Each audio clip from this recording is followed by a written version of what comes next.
Let's Talk About Kidneys takes a deep dive into the chronic kidney disease patient journey. We're here to inspire meaningful conversations and to help people living with CKD gain a full understanding of their disease. In this episode, learn the importance of an Advance Directive and how it ensures a patient's medical treatment wishes are carried out should they be unable to communicate them to their healthcare team. This episode will help you fully understand the document, complete it, and know what to do next.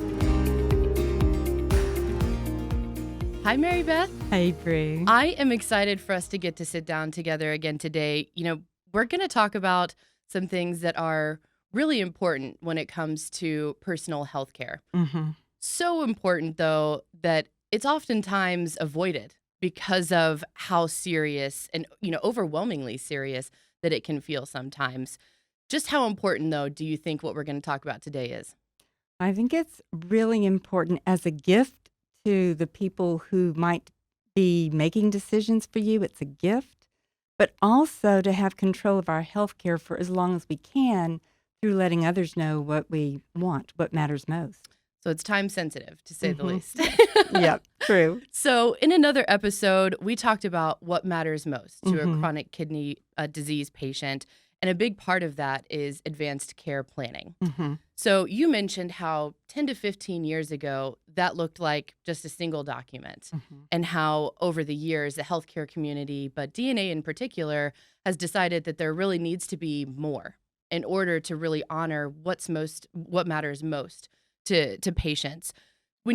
That's when you introduced the supportive care team that DNA has. Mm-hmm. So if you're listening right now and you want to learn more about DNA's supportive care team, the differences between advanced care planning and palliative care, and what shared decision-making means, be sure to check out an episode titled What Matters Most. But for those tuning in today, Mary Beth and I are actually going to go into dive deeper a little bit into the documentation aspects of advanced care planning, in particular, and Advanced Directive. Correct. So go ahead and pause the episode so you can Google prepareforyourcare.com and pull up a form along with us and get it done. You said it's important, right? It's very important. No matter what our age is, over 18, if we don't have this in place, then someone will be guessing what we would like for our health care. Yeah. Well, and prepareforyourcare.com is one resource to find this document that we're going to go through today. Are there other options as well? Yes, but I'd first like to say Prepare for Your Care is state-specific. So it has been in research for over 13 years, and legalities have been reviewed with the Prepare for Your Care per state. So I like that it's in 11 languages, but also the conversation starter guide is very helpful. I think for people, each one asks a little bit of different angles on questions. When I was doing the conversation starter guide, one of the questions was about what would you like to do if you knew that you only had so much time left? I had to think about that with tears in my heart, Yeah. And I thought I would like to have my daughter come sit in the bed and watch West Wing with me. Yes. So, each one has different angles. Another one is specific to kidney patients, and it's a guide for people with chronic kidney disease, which can be found at the Coalition for Supportive Care for Kidney Patients website. Coalition for Supportive Care. Mm-hmm. Okay, fantastic.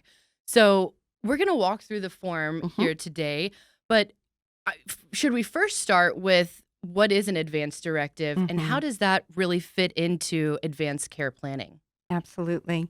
One of the reasons why I like prepareforyourcare.com is because it's inclusive of all the things that I think are important. One of the Advance Directive possibilities is a medical power of attorney, which allows you to name people who would speak on your behalf if you were not able to about medical decisions. Another is a living will. Prepare for Your Care document allows you to name the decision maker and also talk about what matters most to you.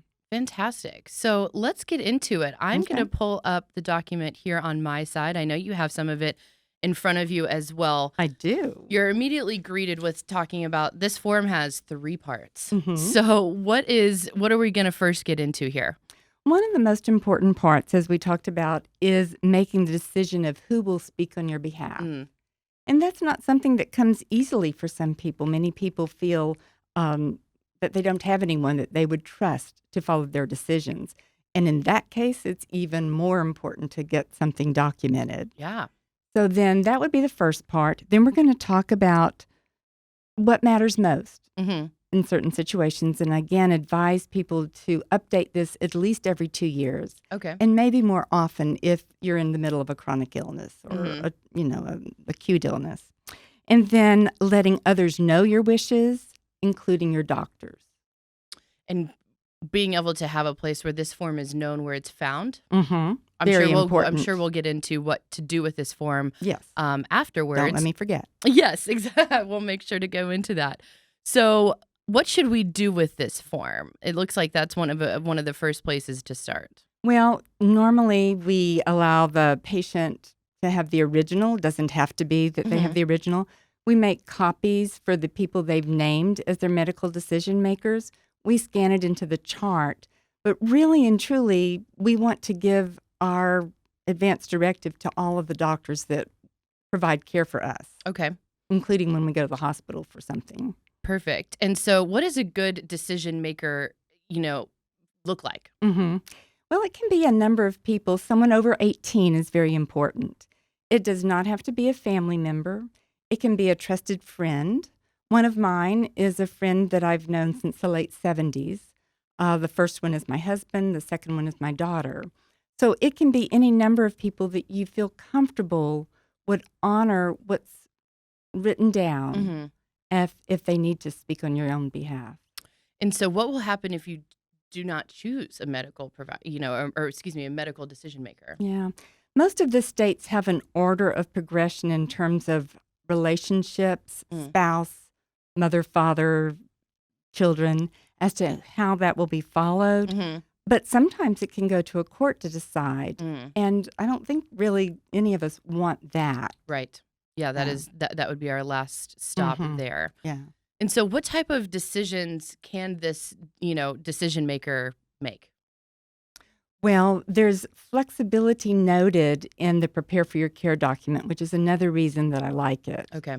You can specify whether the decision maker has total flexibility, some flexibility, or no flexibility. And you can also specify if there's an area that you absolutely want them to have no flexibility, Okay. but they can have flexibility in other areas. Okay.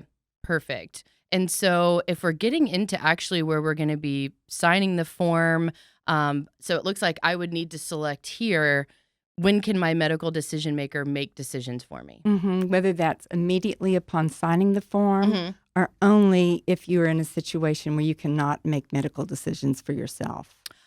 For me, I'm going to say only after I'm not able to make my own decisions. All right. Well, I'm going to check a few of these spots for you so that you Yes. can have that. And would you also like to think about who your decision makers might be? Yes. So, my first decision maker would be my mom, Mm-hmm.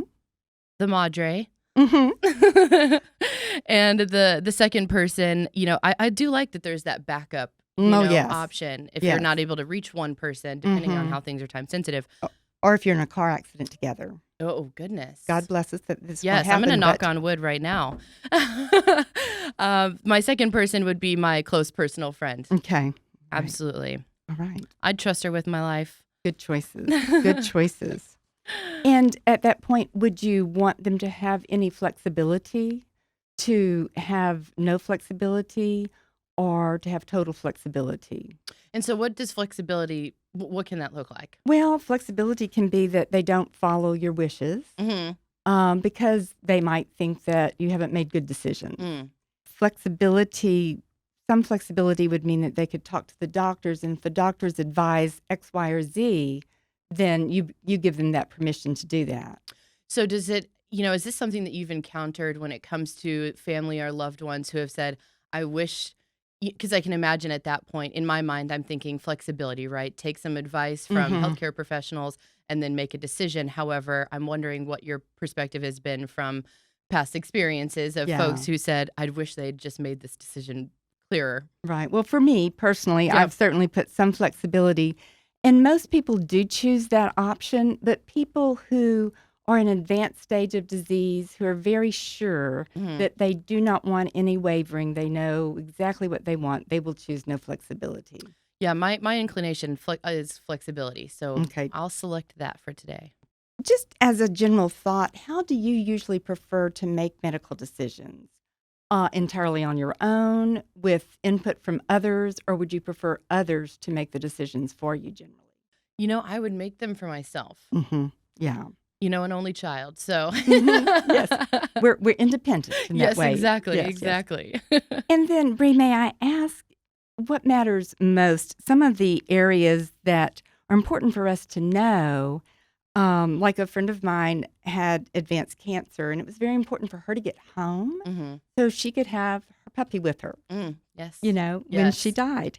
And so, what's important? Family or friends, pets, working, volunteering, not being a burden on your family, religion, spirituality, any of those that you would want to note? Yeah, there's absolutely those are things this is that part where you start thinking about it and you're like, Mm-hmm. what do I want to be? I think, comfort, Mm-hmm. would absolutely be important in terms of being able to be offsite or like your friend mentioned, being able to Mm-hmm. be at home. At home. Okay. I can imagine myself on a camping trip, honestly, but Well, that if can be able happen. to be there, Yeah. I would say comfort and around friends and family. Okay.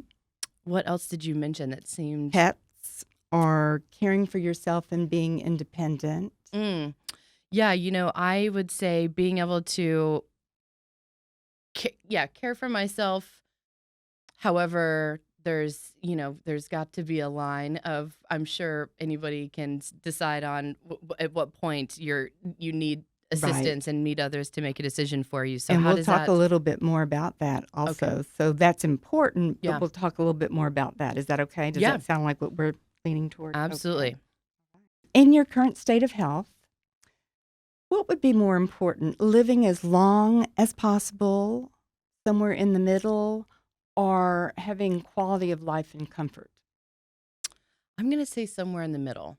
Okay. Okay. I mean, I can imagine that those are situations where you decide, just how long, things are, just how hopeful you Mm-hmm. may be. So, Mm-hmm. yeah, I would say in the middle. I'm going to put down the idea of hope Yes. because that sounds important for Well, you. yes, I like that.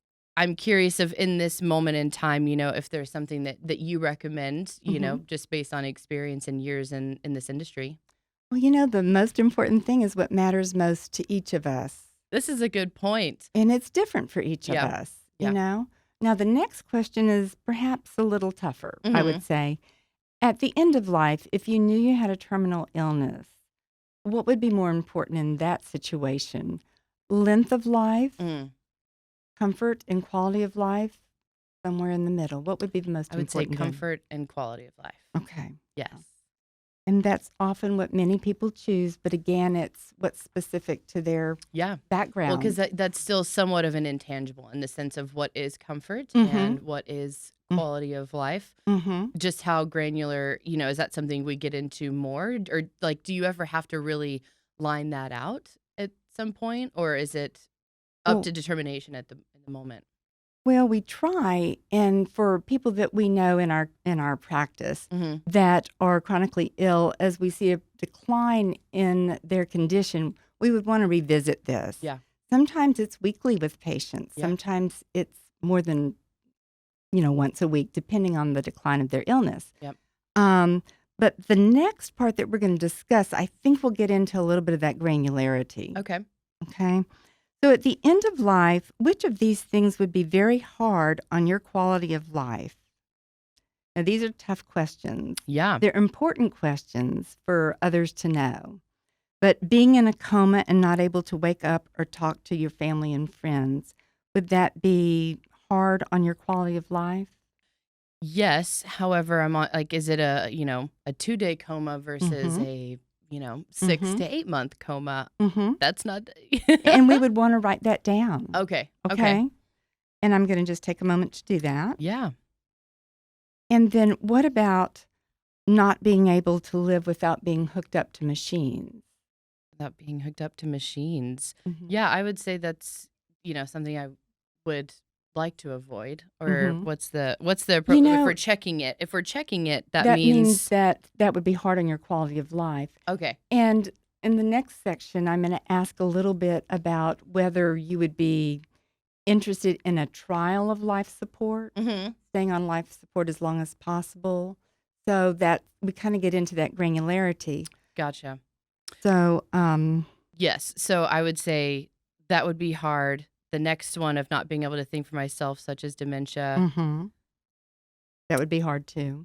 Yeah. I mean, all of these would definitely be Difficult. outside of, I would say outside of having constant severe pain or discomfort, You would for a certain be amount of time, that's not necessarily, a problem. yeah. But not being able to bathe yourself and take care of yourself and living in a nursing home would not be things that you would necessarily want. Those would be hard on your Correct. quality of life. Mm-hmm. Okay. And you've already mentioned that it would be important to die at home if possible. Mm-hmm. And to be honest, I had a cousin who wanted to go to Galveston Mm-hmm. because that's where her family went often. So her family was able to get her to Galveston for the time and place of her death. Oh, wow. So Yeah. camping is a possibility if that is really something you desire. Yeah. I'll just put Being out in camping nature is absolutely okay. what adds to my quality of life today. So I would like to Okay. see that through. You know, one of the special things that I remember from my cousin is that her husband carried her out to the beach, to the water, Oh my so that she goodness. could really feel like she was there. So that Yeah. was very special. I think those things are Absolutely. very important, whatever matters Absolutely. most to us. And so here we are about trying all life support treatments, do a trial of life support, or you do not want any life support treatment. A trial A trial. Okay. of where we're at today, at least. Yeah, exactly. And again, you should Be doing choose this. these Yeah. every couple of years. Is there anything else that you would want your medical providers or decision maker to know about this particular choice? About the About, trial of life support? yeah, if it were to exceed 3 months. Let's talk about it again. Yes. Maybe if it's going to exceed more than 3 months, I'd like everyone to powwow. Yeah. That kind of thing. Yep. Okay. I like that. And then are there any spiritual or religious wishes that you might want noted? Sometimes for Catholics, anointing of the sick is important. Mhm. Sometimes for the people who are Jewish, a special advance directive is created for them. Is there anything like that that would be important That for would you? be definitely something to revisit, but nothing comes to mind at the moment. All right. Perfect. And then is there anything else that you would want your decision makers or your medical providers to know that maybe we haven't covered? Ooh, that's a tough one. Mm-hmm. And again, Bree, we don't have to answer every Yeah. question for you or anyone. Mhm. Sometimes I just put a line through it and let them know they can change it tomorrow if they want. Yeah, that's So- where my mind is going right Okay. now. But I think it's important. Is there anything else that you would say, in this section for those who may be listening and trying to decide Yeah. what if they're doing this on their own, what to put in this space? That is an excellent point. Two things to your question. One, we like to know from people in this form notes it also. If you would like to know as much about your illness as there is to know, Mm. or if you would prefer to only have big picture. Mm. So you can think about that if you Yes. want. Oh no, if that's something to include here, that's a good one. I think I think I'm going to lean towards big picture. Big picture? Yeah. You don't want to know the details and everything to encourage your decision making. I just want you to No, I about- think that's a great something for you to think about. Yeah, we no, may. I think I'm going to change my mind. I think everybody, I think maybe big picture. However, I think, I would probably say details in that moment to be able to make sure, like you said, make sure you're informing your decision. Yeah. And one of Absolutely. the things that I realized from personal and professional experience is sometimes when we hear news that we're not expecting, Mhm. we don't really hear it. Oh yeah, absolutely. So we have to hear it a few times. Yeah. Yeah. So, Repetition at that point right. to understand where you're at. Mm-hmm. Right. Absolutely. And so where does that leave us, in terms of the form? Are we into the part 2 aspect of this where We're really done. no way. Oh, well, we do need your signature. And in most of the forms, I think, that look like this, Mhm. advance directives that are patient facing, so to speak, because we're Mhm. all patients at one point or another. You can sign it in Texas Mm. in front of two witnesses Okay. who are witnessing your signature or a notary, and then the notary can do it. The people that you ask to witness your signature cannot be, like in your case, your mom or your friend. Okay. Yeah. The other thing I wanted to note about this particular form is that on the website, there is a way that you can have a little family meeting, and there's a video available to guide the family in this discussion because it is a hard discussion. Yep. You can do it on your own. You don't need a person like me. You can put it into the computer where you actually can save it and change it over time with a new date, print it Mhm. out, and get it witnessed or notarized. But there are all kind of ways to do this particular document.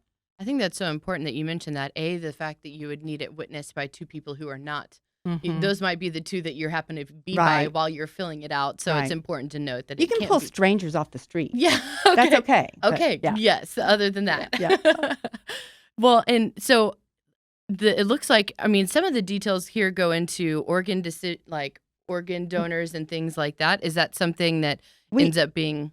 Well, we do ask that sometimes about whether a person wants to be an organ Hmm. donor and whether or not they want an autopsy. Mm. Do you have thoughts that you would like to Yeah. include I on mean, that? I would absolutely love to be able to be an organ donor Okay. if they'll accept me. Well, there's always things that can be accepted for, skin, Hmm. corneas. There's always things besides our organs in Yeah. addition to our organs. And what about an autopsy? Some people would want it only if it's needed. Some people want it regardless. Some people absolutely don't want it. I would say I would want one if it was needed. Okay. So, Okay. or Yeah. if there was, I would say if there was confusion. Okay. All right. Now, do you have any questions that have kind of popped to mind since we've been kind of completing this document? I think it's not necessarily questions so much about the form. It's just it starts you're asking yourself questions, right? Mm-hmm. And it gets you Right. in a place where you do want to start to think about that. Mm-hmm. And like you said, this is a gift to those in your life. And so I think being able to look at it through that lens Mm-hmm. makes questions like this much harder. You know, when you're looking at it. Right. Sometimes, we all wait too late. Not Hmm. not you or I, because we've done this now. I've done it several times, but sometimes there are family members, Hmm. patients who wait until they're confused. There's maybe some aspect of dementia. Hmm. And then it really becomes hard for the family to guess Yeah. what's going on. Yeah. So this done early, repeatedly, is a gift to your family, to the people who will be making this decision for you, but it also allows us the most control over our health care by doing it early and often. Absolutely.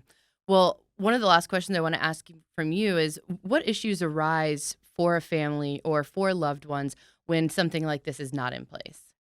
We all have family issues. I Yeah, think there's everybody. interesting dynamics for everyone. Exactly, and some of these issues arise, and our personal experiences play into the decision we think Right. my grandmother would want. Yeah, And if there's 7 of us in the room guessing what my grandmother would want, we're probably going to get 7 different answers. absolutely. Yeah. And so sometimes we really try to think of it as if grandma was in this empty chair. Hmm. What do you think she would say about X, Y, and Z? And then we can find some resolution, but usually the process is much harder, much longer, and oftentimes decisions are needed as quickly as possible Right. to allow the patient the most comfort Hmm. and quality of life. Yeah. My mom's one of 10, so I can imagine in a situation like that, right? But you Mhm. also add friends and family who also care about you, and Mhm. that's a time that a lot of opinions can start to enter the conversation. So at that point, Right. does a doctor look and decide? Does a doctor decide, or do they just decide there's going to be one point person? And Oh, well, the doctor can't really decide that there's okay, going to be one point person unless there's a document okay, there. But someone like myself or a provider or a chaplain would try to talk with the family and sometimes decisions are not made Hmm. because this isn't written down. And so care can be given for a long time. In the medical community, we can keep people alive for a very long time doing many procedures. Hmm. And if that's what a person wants, that's fine. Yeah. If it's not what they want, we really want to honor that. If they haven't told us, we're guessing. Yeah, absolutely. And so what do we do with this document? I want to make sure we reiterate that. Well, the next thing that we would do after we get your signature witness Hmm. is we would make copies. We'd give you one copy to keep. We'd give you two extra copies to give to your mom and to your friend. Okay. And then I would suggest making copies for your medical providers. Okay. And then maybe putting it down on your calendar in Yeah. a couple of years to revisit this and to be sure and get one for your mom. Perfect. So you can call your doctor up, your primary care physician, and say, I just did an advance directive. I know I What's your don't have an fax appointment. number? Okay, what's your fax number? And send Mm-hmm. it over. Easy Exactly. as that. Okay. Bring it to the hospital should you ever go to the hospital without being an emergency. Okay. Well, I'm so glad we got to go through this Me because too. truly I think it's, I wanted to do it. That way we could talk through, any questions that may arise for anyone listening to go through this. But again, it's incredibly important and it is a gift that you can give to your friends and family. So thank you so much for walking through this with us. Oh, thank you, Bree. And I think in a way you may have found it easier than you expected. Yes, absolutely. Okay, Yeah, I mean, good. lingering questions to ask myself, Yes, but I think it leaves room for, like you said, revisiting. right. Thank you so much. Thank I'm you. glad we could do this. Thanks for tuning in today. Learn more about Dallas Nephrology Associates at www.dneph.com. That's DNEPH.com. And if you found the information valuable, be sure to share with those also impacted by chronic kidney disease. Dallas Nephrology Associates DNA podcast series, Let's Talk About Kidneys, is provided for general information purposes only and does not replace the need to talk with a healthcare professional about your unique situation, care, and options. Our goal is to provide you with as much information as possible so you can be as informed as possible. Reference to any specific product, service, entity, or organization does not constitute an endorsement or recommendation by DNA. The views expressed by guests are their own, and their appearance on the program does not imply an endorsement of them or any entity or organization they represent. The views and opinions expressed by DNA employees, contractors, or guests are their own and do not necessarily reflect the views of DNA or any of its representatives. Some of the resources identified in the podcast are links to other websites. These other websites may have differing privacy policies from those of DNA. Please be aware that the internet sites available through these links and the material that you may find there are not under the control of DNA. DNA shall have no responsibility for the accuracy, legality, or content of the external site or subsequent links. Contact the external site for answers to questions regarding its content. The resources included or referenced in the podcast and on the website are provided simply as a service. DNA does not recommend, approve, or endorse any of the content on the linked sites. The content provided on this website and in the podcast is not medical advice and should not be used to evaluate, diagnose, treat, or correct any medical condition. The content is solely intended to educate users regarding chronic kidney disease, end-stage renal disease, ESRD, end-stage kidney disease, ESKD, and related conditions, and ESRD, ESKD treatment options. None of the information provided on this website or referenced in the podcast is substitute for contacting a healthcare professional.